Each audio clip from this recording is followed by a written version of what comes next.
So I decided to title this presentation The Energy of Money, because to me, money is a storage vehicle for energy. We use money as an instrument to transfer our energy from one to another, and the instruments we use to exchange it can take on energy of their own, some positive and some negative. I see inconsistencies when I think in terms of earned and unearned energy. I look at things like lottery winnings, inheritance, excessive fees and taxes, where it seems like there's a disconnect between the energy that it takes to accumulate money and the energy it takes to spend it, sort of an imbalance in the universe. But I got to thinking about money in a philosophical way, which you'll notice by some of the quotes I want to share with you today. I saw this quote posted a few weeks ago. There are two kinds of people in the world, givers and takers. The takers may eat better, but the givers sleep better.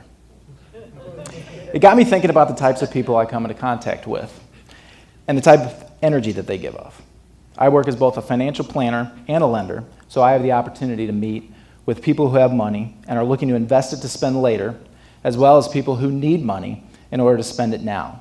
So at a basic level, I can categorize people into a save first or spend first behavior. I have a white dry erase board in my office, and I spent about an hour or so the other day sketching out the following. I started by drawing a line across the board. I labeled it with $0. Above the line I put positive, and below the line I put negative. After that I added surplus and deficit, assets and liabilities. I looked at these thinking about the two types of customers I deal with and the products they typically need: investments that receive interest and loans that pay interest. The thing is that I try and stay away from products because my financial planning firm is based on strategy and philosophy, not products. I have difficulty explaining this at times because I very often have people coming in looking for products. They have the terms and conditions of an investment or a loan already worked out in their head. And when I can't find the product that fits that description that they're looking for, they move on to the next seller of products. Why do they do it this way? Because most people operate as their own financial planner. And if someone chooses to hire me or anyone else as their financial planner, well, they have to fire their current planner. And a lot of people don't like to get fired. This used to be harder for me to deal with when I watched people save and spend in a manner that was contrary to what they claimed they wanted. But I saw this quote a few years ago, and it summed it up for me. People aren't against you, they are for themselves. So the planning models that I rely on are based more on strategy, and they can differ entirely based on who I'm working with. It's not a one-size-fits-all, it's a one-size-fits-one methodology. I try to help people determine the type of saver or spender they are, and I look at the patterns they historically exhibit before I recommend strategies or products. So here's one of the first things that I tell people. How do you get what you want? Well, you need to know what it is that you want. Because Aristotle said, knowing yourself is the beginning of all wisdom. As a financial planner or a lender, the first thing I do is take a snapshot of your financial picture. I have to know first where to begin. More than that, I have to know where you want to go and what type of person you are before I can help in any manner to show you where to get there. Which brings me back to my whiteboard. So at the top of my model, I wrote the word abundance. And at the bottom, I wrote the word scarcity. This shows you the difference in the wording that can be used when putting together a financial plan, because it leads to different questions, answers, and ultimately different strategies. I go through a spending awareness exercise, asking questions like, where do you currently spend your money? Where do you want to spend your more money? Where do you want your energy to flow? By contrast, when you think in a scarcity mindset, you focus more on where you should restrict yourself. When you put together a budget, you're setting a limit as to what you can spend. You're limiting the amount of energy that you want to invest in that area. So I continued to sketch things out, things that fell above and below the line. I wrote down secured and unsecured, which is important to us lenders. I listed instruments that evoke an abundance mindset, like bank accounts, retirement savings, real estate, insurance, stock, and charity, versus instruments that emanate scarcity, like debt, bills, expenses, and taxes. I really tried to isolate things into a save first or a spend first frame of mind. But then after I had this all sketched out, I stepped back and took another look at it.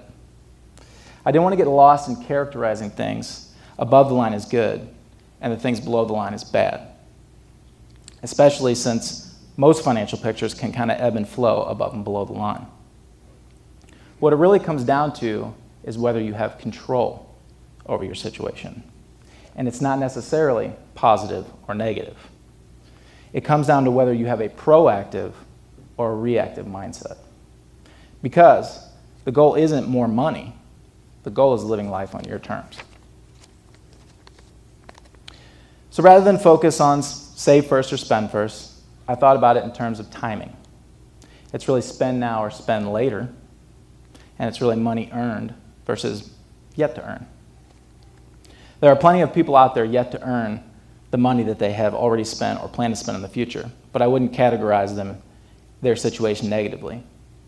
The first people that come to mind are newly minted graduates that have yet to pay a dime towards their student loan debt. Milton Friedman introduced a theory called the permanent income hypothesis, which looks at the total amount of lifetime income and spending a person will engage in.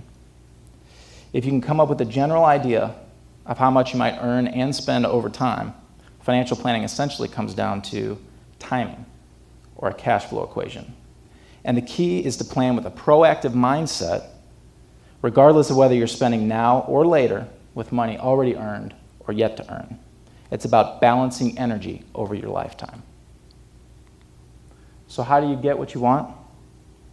Or a better way to put it is, how do you develop a positive energy relationship with money? Well, it's imperative that you know what it is that you want. And you need to know yourself by understanding your innate money patterns. And then put together a plan, whether you're educating yourself or working with a financial planner. And remember, don't let the mixed signals fool you. If you choose not to be proactive, indecision is a decision. So the earlier you put together a plan, the quicker you will adopt a proactive, positive energy relationship with money and put yourself in a better position to live a life full of abundance. What questions do you have for me? Like I said, when it's a one-fits-one methodology, there's tons of institutions out there. My wife works for Embry Jones, and their models work very well for most people. But when you see somebody come up and speak and they basically tell you how to invest and they've never met you, they know nothing about your background, that's more of a, talking to you about investing. It's not talking with you.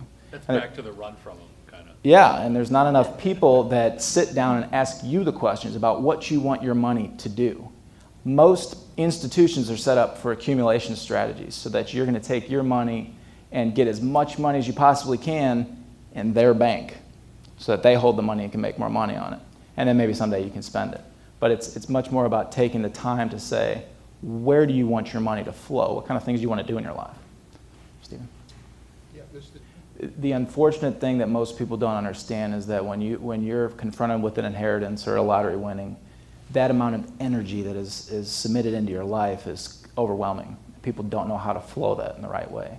I know people that will get an inheritance and they don't want it. They don't know what to do with it, and sometimes you just spend it crazily on material things. And so part of preparing for that type of thing, lottery winnings I don't know that you can prepare for, but inheritance is a big part of planning, that you have to get people all in the same room and you have to talk with people who are leaving that money and make sure that their wishes line up with the people that are receiving that money. Because there's a lot of people that'll tell their parents, oh yeah, we're going to spend this way, and then they kick the bucket and they go blow it on whatever they want. So it's just a matter of understanding that the money does have an energy, and it needs to flow in the right way, because if you don't account for that, all bets are off. I think when you're talking from an energy standpoint that you want to give yourself more positive influence over the places that you want your money to flow to. And that's one of the reasons that we talk about where do you want your money to go, not where do you want to restrict yourself. Because if all your focus is on restricting yourself, it automatically creates a mentality that says, I can't do this, I can't do that, and your entire being kind of minimizes. Whereas if you start getting excited about where you can make more money and build more, you get yourself internally motivated to work harder, and you get to spend more things. And you say, I'm going on vacations, and that's my reward. It's psychologically, it's much more beneficial, and it's much more motivating for people to work harder. Whereas if you just go to somebody and you say, we're going to set a budget, and you cannot spend any more money on restaurants. You go, well, I kind of wanted to go out to a restaurant. And so it's just self-defeating almost. So. Great, thank you. Anybody else? Thank you guys very much. Thank you.